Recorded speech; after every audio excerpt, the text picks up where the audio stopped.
Malam ini terlihat terang benderang oleh sinar rembulan tanpa sedikit pun awan menghiasinya.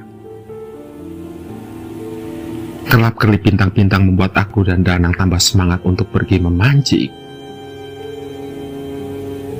Iya, kami berdua akan pergi memancing di dekat tempuran atau muara Sungai Progo. Kami memilih tempat itu karena alasan yang sederhana, yaitu karena dekat dari rumah. Hanya berjarak sekitar 200-an meter.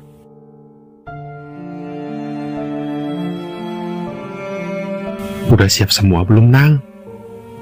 Tanyaku. Udah, ayo lekas berangkat, jawab Danang. Singkat cerita, setelah alat-alat perlengkapan memancing sudah selesai dikemas, kami pun segera berangkat dengan jalan kaki menuju spot memancing yang kami inginkan. Terdengar suara langkah-langkah kami begitu lirih tersebab kerasnya deburan ombak yang terbawa angin pesisir selatan.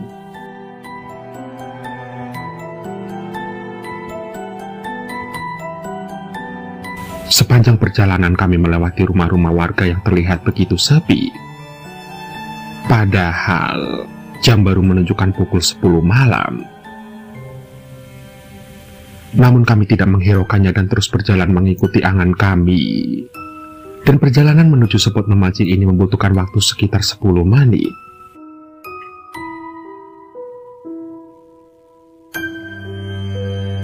Sesampainya di sana kami pun segera mencari tempat terbaik untuk melemparkan kail kami. Senang. Itulah yang kami rasakan saat ini. Selain karena hobi, kami juga merasa sangat bosan jika disuruh di rumah terus akibat perumahan sementara dari perusahaan tempat kami bekerja karena adanya pandemi COVID-19 yang melanda seluruh Indonesia. Namun bukannya kami tidak patuh aturan, itu karena daerah kami masih zona hijau. Jadi kami rasa masih ada kelonggaran untuk menyalurkan hobi kami itu.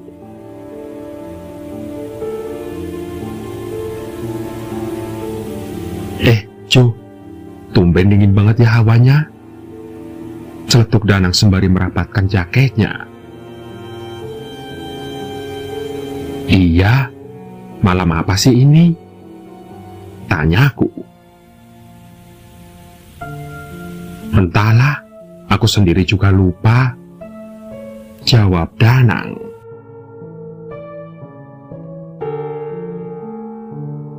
Hingga aku yang duduk sekitar 10 meter dari Danang tiba-tiba mencium wangi bunga tabur makam. Tengkukku mulai meremang. Aku merasa ada sesuatu yang tidak terlihat sedang mendekati. Namun, aku tidak peduli.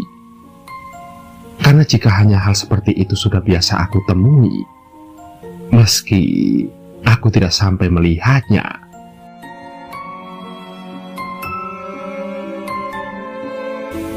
Singkat cerita, sekitar 10 menit kemudian, umpan milikku akhirnya dimakan ikan. Tarikannya benar-benar berat sekali sehingga membutuhkan tenaga yang ekstra. Senang sekali rasanya setelah seekor ikan kutuk atau gabus berukuran besar berhasil terangkat. Itu adalah permulaan yang sangat bagus menurutku.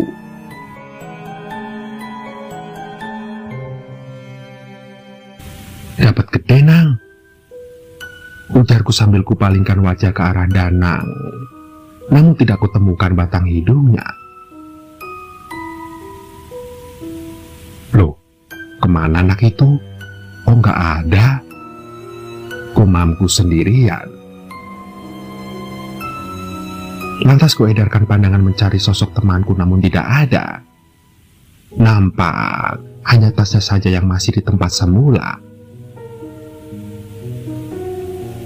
Namun aku tidak mau ambil pusing.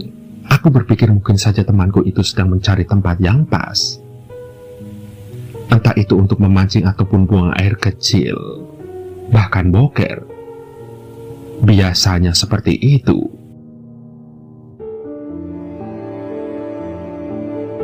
Namun lama-kelamaan aku sedikit merasa janggal karena tidak biasanya aku mendapatkan ikan yang sangat banyak dalam waktu yang hanya sekitar 1 jam saja. Bahkan Ukuran ikan dan jenisnya juga sama. Ditambah lagi danang yang tidak kunjung muncul, membuat perasaanku mulai was-was dan khawatir.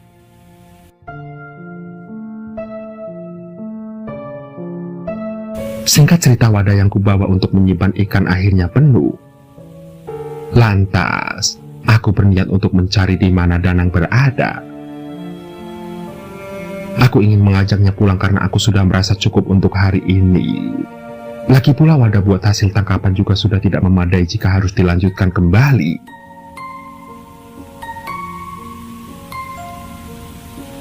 Nang, di mana sih kamu mancingnya? Teriakku kesal. Kususuri tepi sungai ini dengan bermodalkan lampu senter untuk menerangi jalan. Namun tidak ada. Hanya semilir angin yang membawa wangi bunga tabur makam yang kutemui. Sontak aku pun menjadi jengkel. Tidak biasanya danang mengerjaiku seperti ini. Dan karena saking jengkelnya lantas aku berteriak-teriak memanggil nama temanku itu.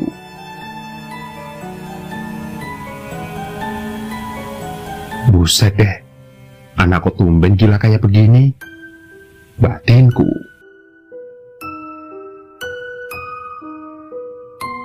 Aku di sini, cu. Cepat kesini, aku kasih tahu. Bagus. Teriak danang yang berdiri tidak jauh dari joranku tertancap. Loh, aneh. Perasaan mancingnya di sebelah utara. Gumamku dalam hati. Namun aku tidak mau ambil pusing. Segera ku hampiri danang di tempatnya berdiri. Rasanya tidak sabar ingin mengomelinya bahkan memakinya. Namun dia justru malah berlari sebelum aku berada tepat di depannya dengan terus mengajakku untuk mengikutinya. Dan itu membuatku semakin jengkel. Apaan sih, Nang? Ujarku. Namun danang hanya diam sembari telunjuknya mengarah ke sebuah rerumputan yang sedikit lebat. Aku tidak tahu maksudnya, tapi instingku merasakan sesuatu hal yang tidak beres sedang terjadi. Sempat beberapa kali kutanya namun danang hanya diam. Telunjuknya masih menunjuk tempat yang sama. Lantas, akhirnya aku periksa tempat yang ditunjuk oleh danang dengan hati-hati. Sontak jantung ini seraya berhenti berdetak setelah rerumputan yang menutupi mayat yang sudah membusuk kusibakan. Bau busuk yang semula tidak ada tiba-tiba menguar membuatku ingin muntah. Ini adalah kedua kalinya aku menemukan mayat di sungai ini saat memancing. Namun, yang ini keadaannya lebih mengerikan. Dan ini sepertinya korban pembunuhan jika melihat dari bekas lukanya.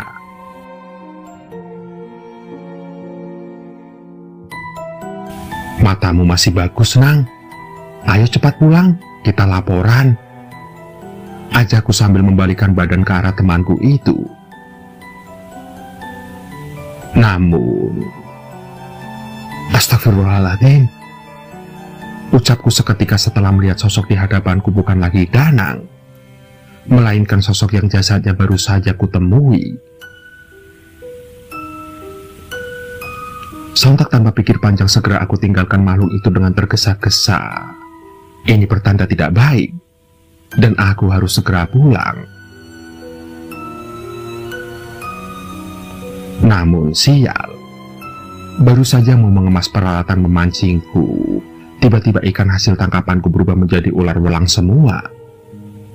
Dan ini semakin tidak baik, lantas aku pun segera pulang dengan hanya membawa joran.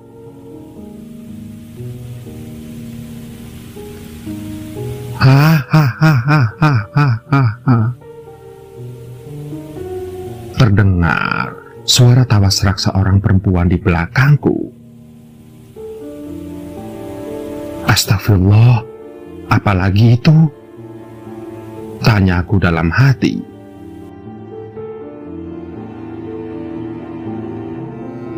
Ternyata sesosok siluman Nyi Blorong terlihat berdiri di tempatku memancing tadi. Sosok wanita setengah ular itu terlihat sangat mengerikan meski wajahnya sangat cantik. Lantas aku mempercepat langkah agar segera sampai di rumah. Aku sudah tidak peduli dengan keberadaan Danang yang entah di mana. Mungkin temanku itu sudah dikerjai siluman itu dan pulang lebih dahulu.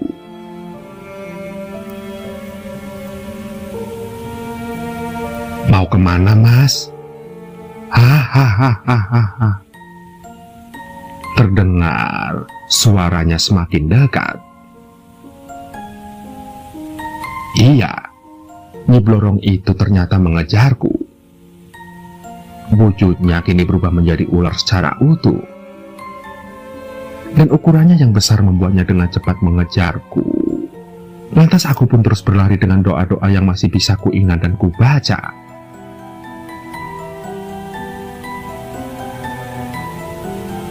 Hingga tubuhku tiba-tiba tersungkur jatuh setelah kaki kananku tersandung batu saat sudah dekat dengan perkampungan. Lututku robek sehingga membuat darah segar mengalir bersama rasa sakit yang teramat ngilu. Dengan tertatih-tatih aku mencoba untuk berdiri dan mengedarkan pandangan untuk mencari sosok Nyi Blorong tadi.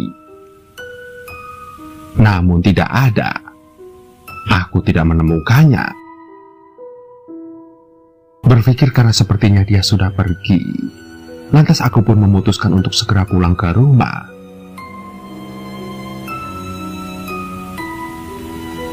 Mau kemana sih, Mas? Temani aku sebentar saja, kenapa sih? Ujar Nyi Blorong itu yang tiba-tiba sudah berada di depanku saat aku membalikan badan dengan wujud wanita cantik berpakaian adat Jawa lengkap. Sontak, kedua kakiku refleks bergerak ke belakang. Namun hal itu malah membuatku jatuh ke tanah. Jangan ganggu aku, ujarku ketakutan. Aku tidak bakal mengganggu kamu kok. Ayolah Mas, temani aku, ajak siluman itu dengan senyuman genitnya. Enggak, jawabku semakin ketakutan dan deg-degan. Alah, yang bener Mas, cantik-cantik kayak begini masa tidak mau sih? Ajaknya seraya membuka bajunya di hadapanku. Terlihat sungguh menakjubkan, namun tetap saja dia setan.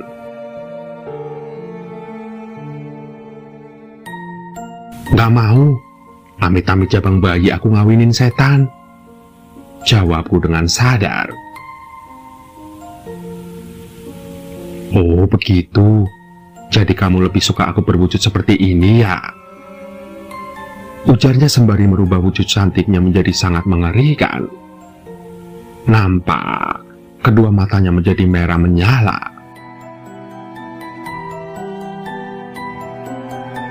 Sontak, tanpa aba-aba aku segera berlari menuju ke rumah. Perih di lutut yang masih berdarah ini tidak aku hiraukan. Yang penting bagiku sampai rumah terlebih dahulu. Bahkan suara-suara dari Nyi Blorong di belakang juga tidak aku hiraukan. Lantas, jarak yang seharusnya tidak terlalu jauh menjadi terasa sangat lama ku lalui dengan ketakutan ini.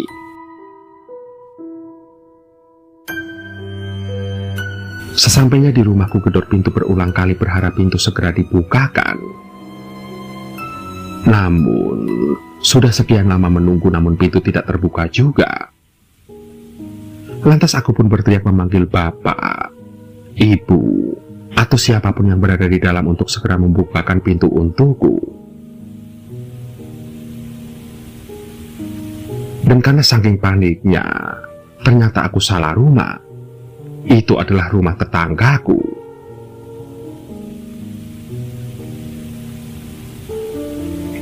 Gila apa kamu itu, Jo? Rumahmu yang itu, ujar Pak Dedanu memegang kepalaku dan mengarahkannya ke rumahku. Oh iya Pak De, maaf, jawabku sambil nyengir.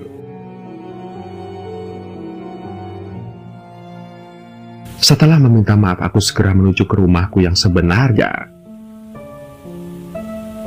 Ku ketuk pintu, dan benar saja, Ibu membukakan pintu untuk anak tersayangnya ini, namun dengan wajah yang heran.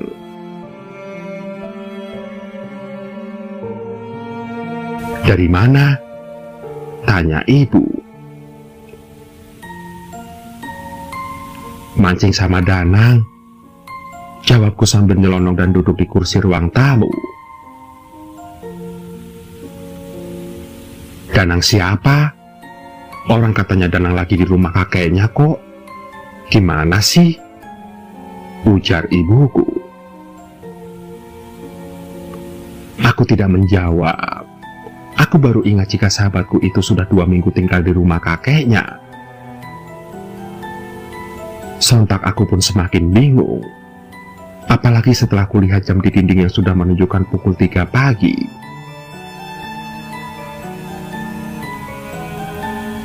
Makanya cu, kalau dibilangin itu percaya. Di rumah saja jangan keluyuran, nanti diganggu setan lo. Ceramah ibu panjang lebar.